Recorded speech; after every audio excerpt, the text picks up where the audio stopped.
Olá, que tal? Como estão? Espero que bem. Hoje eu venho falar do assunto aqui que dá muita polêmica.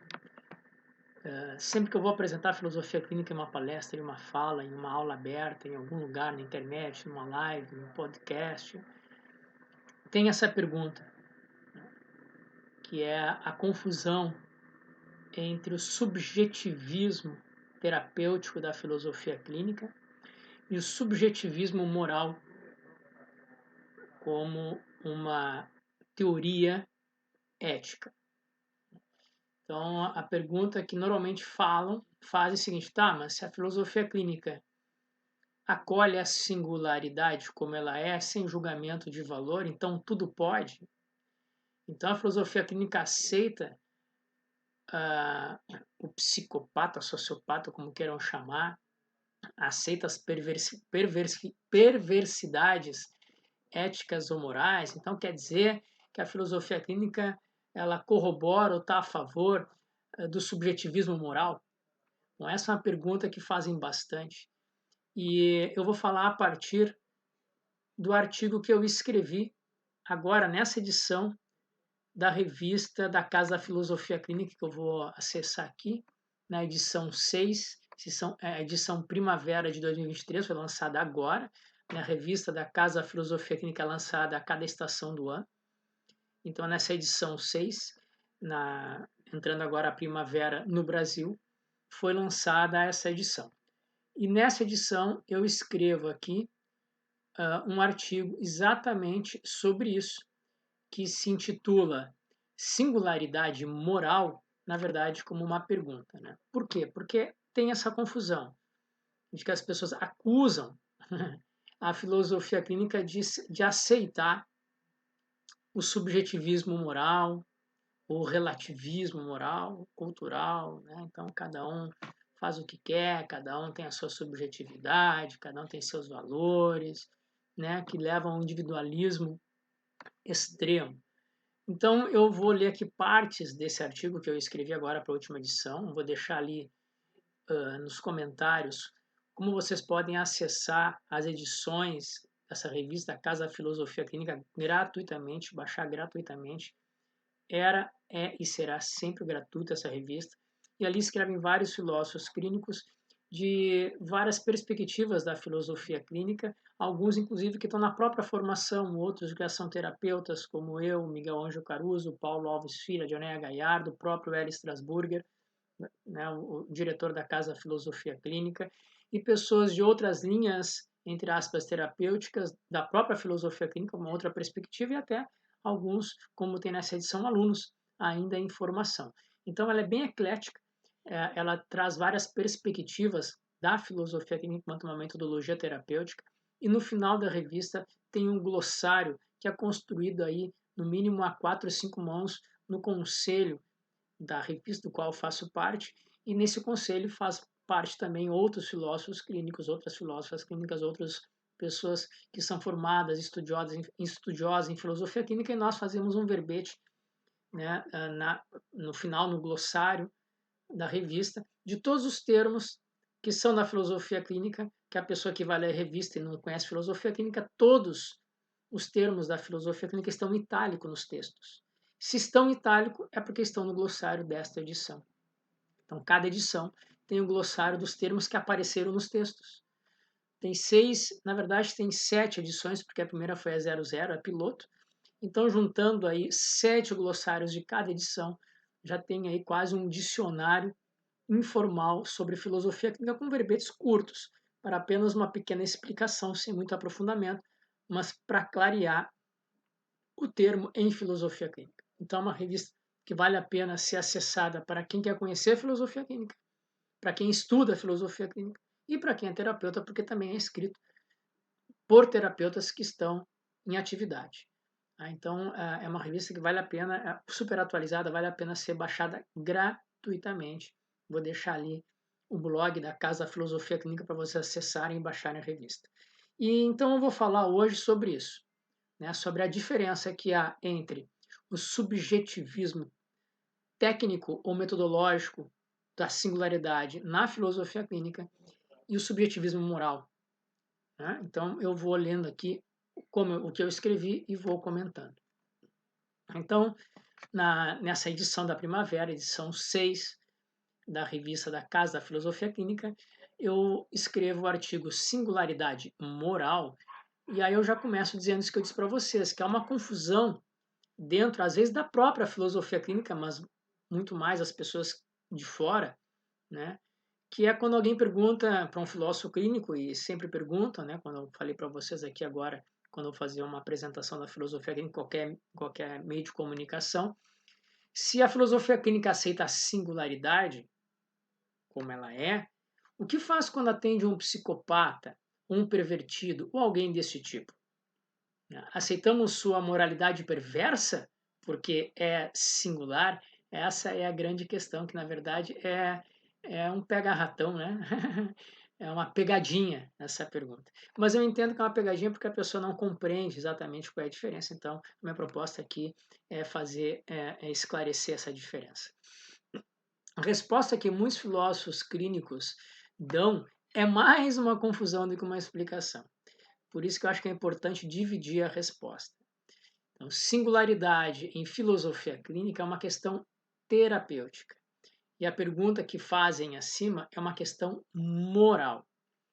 Então, defender a singularidade terapêutica não é defender certa moralidade, ou apoiar um relativismo ou subjetivismo moral. São coisas diferentes e é isso que eu tento explicar aqui no artigo. Tá? Então, vou ler o artigo aqui aos pouquinhos. Aceitar defender a singularidade terapêutica é compreender que para exercer uma terapia para cada pessoa, que é a proposta da filosofia clínica, é necessário que o terapeuta tenha o outro como único, irrepetível, inédito em sua estrutura interna ou a sua estrutura de pensamento, ou em sua representação de mundo e seus modos de ser neste mundo.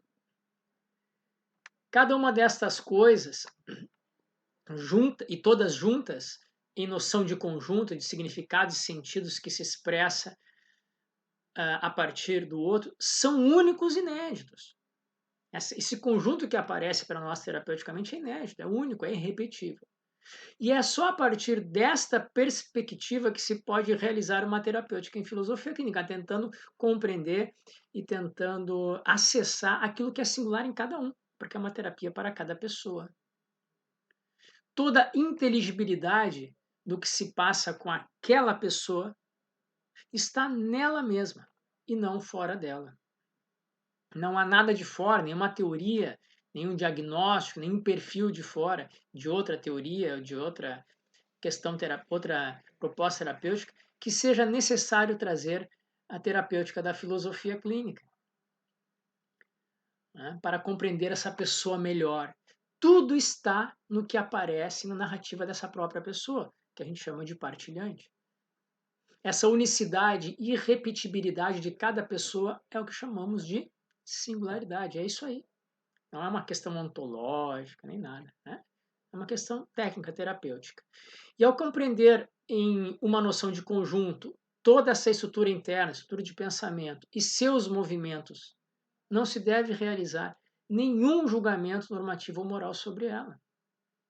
O que aparece enquanto singularidade não é correto ou errado, normal ou normal, bom ou mal. É o que é. E pronto. Nesse sentido, não estamos presos ao conteúdo da narrativa do outro, mas ao que aparece por ela, os tópicos, estrutura de pensamento, os submodos, né? Ou seja, a sua estrutura interna, o seu conjunto, a sua noção de conjunto interna. Independente do conteúdo que for narrado, o terapeuta não deve fazer julgamentos de valor sobre esse conteúdo. É aí, justamente aí, que aparece a confusão da pergunta acima.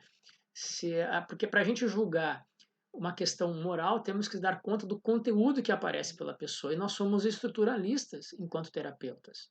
A filosofia clínica é uma terapia estruturalista. O que nos interessa não é o conteúdo, mas os elementos, os tópicos, a estrutura de pensamento que aparecem a partir desse conteúdo. Mas se o conteúdo que aparece é imoral, Fernando, né? Se o que o partilhante narra é algo moralmente perverso ou reprovável socialmente ou até judicialmente, A filosofia clínica vai acolher essa singularidade terapêutica sem se preocupar com a moralidade que aparece nessa narrativa?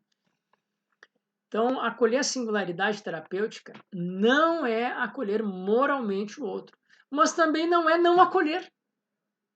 O que acontece é que temos como pessoas limites de aceitação moral, nós enquanto pessoas. E pode ser que o conteúdo que venha à tona na terapia afronte ou até ofenda os nossos juízos morais enquanto pessoa. Mas não estamos ali para sermos juízes de nada.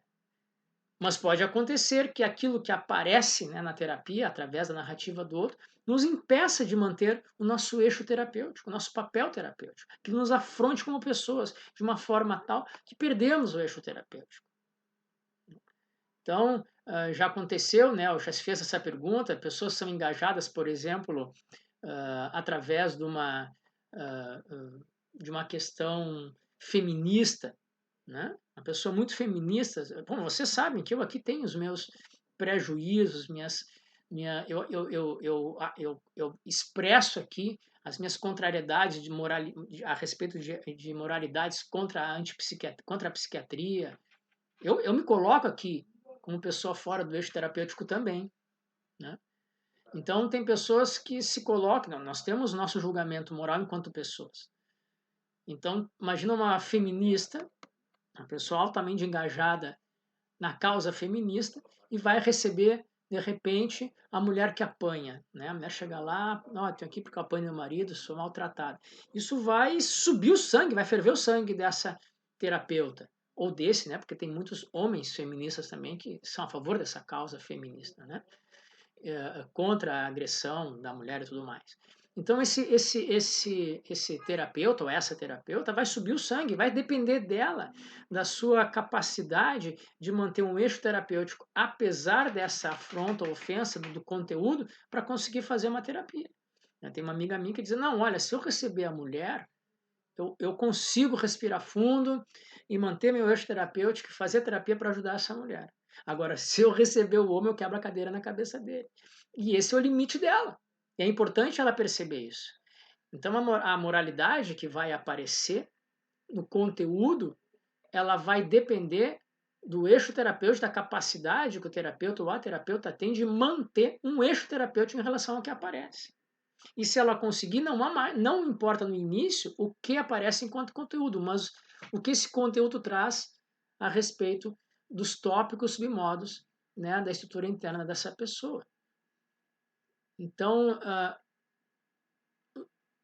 os limites do atendimento moral não estão apoiados na metodologia da filosofia clínica enquanto singularidade, mas no conteúdo e nos limites morais de cada terapeuta. Eu já atendi mulheres ou crianças ou jovens envolvidos em violência doméstica, né, ou que espancam seus filhos. Isso me revolta profundamente, me revoltou profundamente. Mas consegui me conter para superar esse conteúdo moral que me afligia, porque eu pensava que é melhor estarem comigo nesse momento que estarem por aí. Então eu tive que fazer a minha redução fenomenológica, fazer a minha epoqué, a minha suspensão dos meus juízos de valor e de certo e errado moral, para eu poder exercer meu papel de terapeuta. Então, a pessoa que vai à terapia, em princípio, né, ela quer mudar algo que não está bem. Então, acolher essa singularidade terapêutica, né, é a forma de iniciar esse processo de mudança. Acolher moralmente seus juízos morais ou normativos não é uma obrigação da metodologia da filosofia clínica e nem do terapeuta. Então, por isso, acolher a singularidade terapêutica não é defender o partilhante como certo moralmente. Também não é errado, frente ao mundo, né, e aceitar os seus juízos morais ou imorais. São coisas diferentes. Isso não está na metodologia. Não há uma normatividade na metodologia de que temos que aceitar a moralidade do outro como aparecer. Não é isso. Mas o princípio da filosofia clínica, para se estabelecer uma terapia, é a similaridade. Técnica, entre aspas, uma singularidade terapêutica.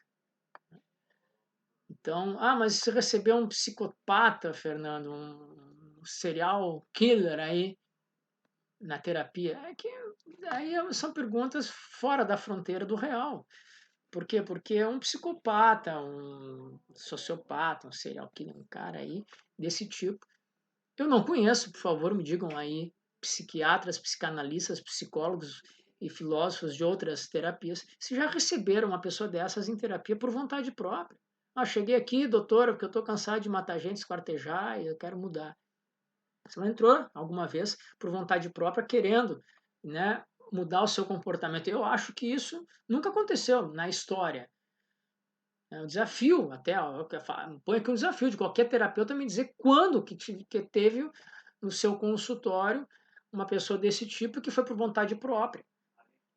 Né? Normalmente o que acontece é que essas pessoas só vão à terapia por força judiciária, quando são pegas, né? E vão no psiquiatra forense por obrigação judicial. Ele vai preso e tem que ir à terapia voluntariamente. Essa pessoa não vai por vontade própria. Né? Então, se qualquer um de nós terapeutas, imagina, recebesse uma pessoa dessas em seu consultório que foi por vontade própria, sem coação judiciária, o que faria? Aí está a resposta da questão da moralidade. Você receberia essa pessoa e tentaria ajudá-lo a se modificar, já que está ali por vontade própria? Essa é a primeira condição da mudança terapêutica, ir porque eu estou ali por vontade própria querendo alterar algo em mim? Né? Você receberia, tentaria ajudá-lo a se modificar ou só estaria da cadeira e iria denunciá-lo diretamente à polícia ou alguma instância? Quais são os seus limites morais quanto pessoa que podem interferir na sua prática terapêutica? Né?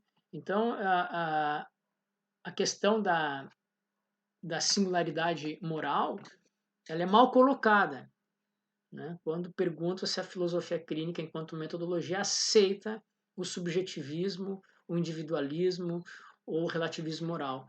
E isso não tem nada a ver com a metodologia da filosofia clínica. Uma, porque ela não tem nenhum conceito ou teoria, um conteúdo moral prévio do ser humano, do seu comportamento. Ela é completamente aberta ao que aparece fenomenologicamente e sem colocar nenhum julgamento a priori de valor a respeito disso. Mas se isso bater em nós como pessoas, bom, aí decidem cada um os rumos que irão tomar a respeito disso. E não precisa ser só uma questão judicial, pode ser uma questão social, como essas questões domésticas, como eu falei antes.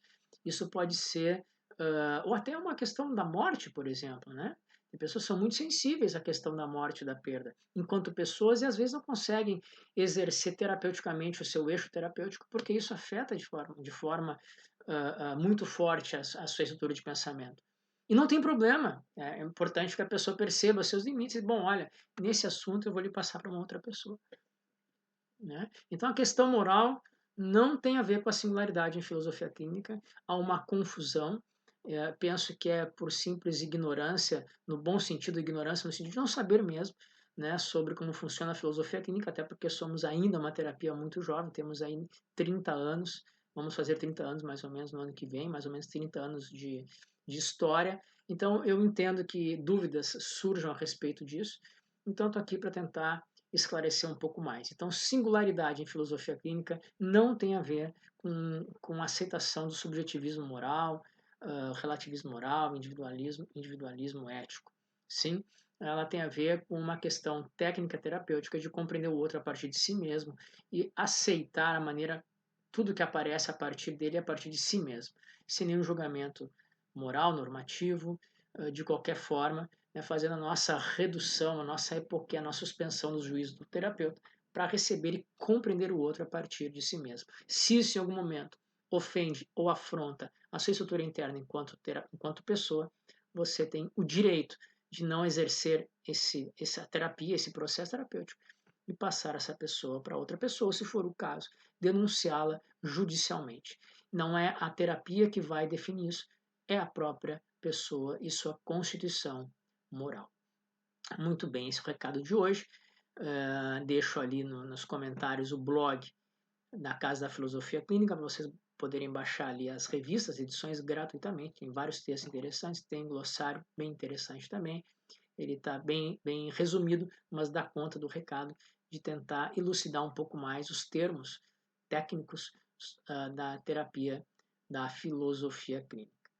Se tiverem sugestões, se quiserem fazer perguntas, compartilhar, comentar, ajuda aí o canal a atingir mais pessoas e passar a mensagem da filosofia clínica adiante. Muito obrigado e até o próximo vídeo.